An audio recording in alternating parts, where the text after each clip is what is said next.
not only can we find the slope of the function at any point, remember that the slope of a function at any point, which we also refer to as the instantaneous rate of change of the function at that point, is also the slope of the tangent line at that point. And since we're talking about a tangent line, we can also find the equation of that tangent line. So here we're going to work with the same example we saw in the last video. Our function is y is equal to 1/5 x to the third minus 5x. Our derivative is y prime is equal to 3/5 x squared minus 5. And I've chosen to look at the point 5, 0, where we saw previously that the slope y prime was equal to 10.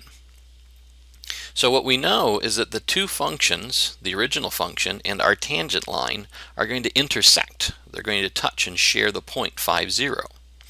We also know the slope of the function, which is also the slope of the tangent line, exactly at that point is 10. So here we have everything we need to construct a line using the point slope form. So remember, point slope looks like y minus y sub 1 is equal to m times x minus x sub 1. If we plug in the values we know, we get y minus 0 in this case is equal to 10 times x minus 5, or y is equal to 10x minus 50. Now this can be a useful function to know, the equation of the tangent line, because we can often use it to approximate values of a function near where the actual point of tangency is. Generally, the further you get away from that point of tangency, the worse the tangent line works as something to approximate with.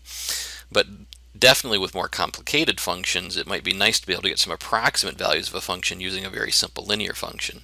You'll also see in the next section that we work on applications of derivatives, so the next big section of material after your first test, that there are some things toward the end there where we do make use of the tangent lines to try to get at the idea of approximating certain function values. Let's take a quick look at the calculator, and we can see that we can graph that tangent line. So here's our function. I have put a dark point here at the point 5, 0, so we can see the point that we're looking at. And if I go into my y equals menu here, I've already put in that tangent line. What I'm going to do is turn it on.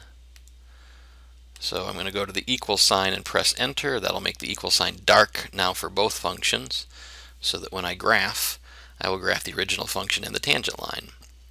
If we tried to zoom in around that point, we could see that point of tangency a lot easier. So let's change our window settings here and see if we can do that. Let's set our x min maybe to 4, and then we can set our x max maybe to 6 since we're around 5. I'm going to leave the scale at 1. Well, let's actually make that a little bit smaller. Maybe we'll go to 0.1 since we have the room on our screen now. Y min, I think I'm going to choose -1, and y max I'm going to choose +1. I use the same scale of 0.1. And let's graph again in this really small window, which looks just a little bit to the left and right of that point.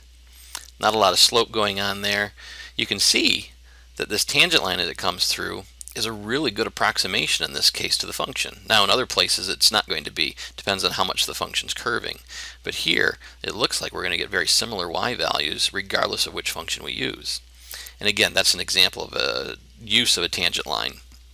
You won't use a tangent line in that mode really at all here in this first section on limits and derivatives. But again, it will come up later.